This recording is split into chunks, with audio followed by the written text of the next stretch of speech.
Islam telah berkembang selama lebih dari 1400 tahun.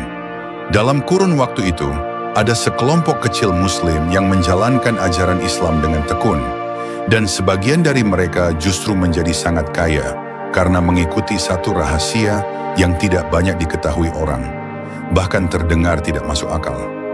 Banyak dari mereka awalnya tidak berniat menjadi kaya, namun kekayaan itu seolah datang dengan sendirinya. Dalam monolog ini, saya akan membagikan strategi itu, memberikan 5 kisah nyata sebagai contoh, dan menjelaskan bagaimana Anda pun bisa mulai menerapkannya. Salah satu sahabat Nabi Muhammad yang dijanjikan surga adalah contoh luar biasa dalam hal kedermawanan. Dikatakan bahwa seluruh penduduk Madinah hidup dari kemurahan hatinya. Sepertiga penduduk memiliki utang yang dibayarkan olehnya. Sepertiga lagi meminjam uang darinya yang tak pernah ia tagih kembali. Dan sepertiga sisanya menerima pemberian langsung darinya. Kisah ini sangat menggugah. Mengapa saya membagikan kisah ini? Karena orang ini adalah penerima manfaat dari rahasia yang ingin saya sampaikan. Allah menjanjikan akan melipat gandakan harta orang yang bersedekah. Dalam surah Al-Baqarah ayat 245, Allah berfirman, "Siapakah yang mau memberi pinjaman kepada Allah, pinjaman yang baik dengan ikhlas, maka Allah akan melipat gandakannya baginya berlipat-lipat."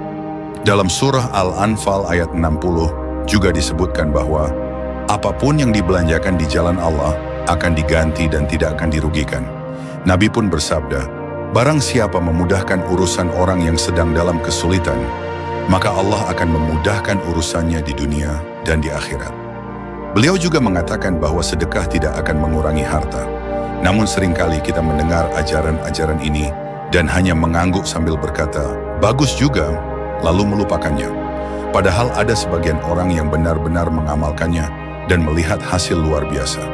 Berikut beberapa kisah nyata mereka. Kisah Ibrahim, ia menyumbangkan jumlah yang terasa besar baginya. Seminggu kemudian, secara tak terduga, sebuah investasi senilai lebih dari 500.000 pound masuk ke platformnya. Beberapa minggu setelah itu, ia menyumbang 100 pound dan esoknya mendapat kejutan. Pengembalian pajak dari otoritas Inggris sebesar 10.000 pound. Sebuah balasan yang tak terduga. Kisah Iqbal Nasim. Saat hendak meninggalkan karirnya di dunia perbankan investasi demi hidup yang lebih bermakna, ia sempat berpikir tidak akan bisa berlibur mewah lagi. Namun selama 10 tahun setelah itu, Allah membawanya ke puluhan negara melalui perjalanan luar biasa. Allah memberi rezeki dari arah yang tak disangka-sangka. Kisah Tufail dan si penyumbang haji.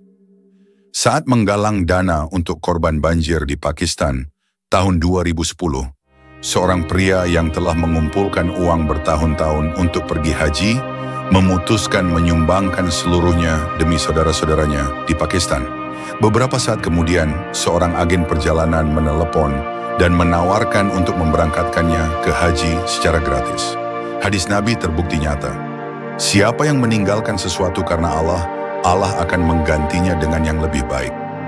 Kisah keluarga di Birmingham. Sebuah keluarga menjalankan bisnis dan terus-menerus bersedekah dalam jumlah besar setiap tahun. Anehnya, meski sedekah mereka bertambah, bisnis mereka justru terus berkembang. Zakat memang berarti penyucian, tapi juga berarti pertumbuhan. Kisah investor Kuret Capital, seorang investor menyumbangkan jumlah besar sebagai zakat.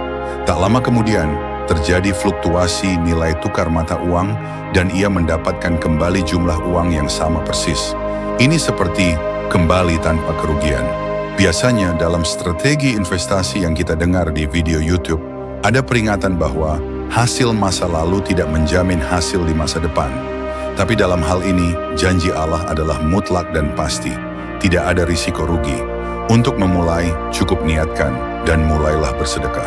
Carilah lembaga amal terpercaya dan berniatlah dengan ikhlas semata karena Allah. Momen seperti 10 malam terakhir Ramadan adalah waktu yang tepat untuk meningkatkan amal kita. Nabi bersabda bahwa sedekah terbaik adalah yang diberikan saat kita masih sehat, berhitung dan merasa takut miskin, serta masih memiliki keinginan menjadi kaya. Jadi berikanlah sampai titik di mana Anda mulai merasa itu keterlaluan. Itulah titik tertinggi dalam bersedekah. Ingat, niat yang tulus sangat penting. Jangan bersedekah karena ingin balasan dunia, tapi karena keyakinan akan janji Allah. Jika balasan tidak datang di dunia, maka pasti di akhirat, dan itu tentu lebih baik. Jika Anda punya kisah menarik tentang keajaiban sedekah, tulislah di kolom komentar. Wassalamualaikum warahmatullahi wabarakatuh.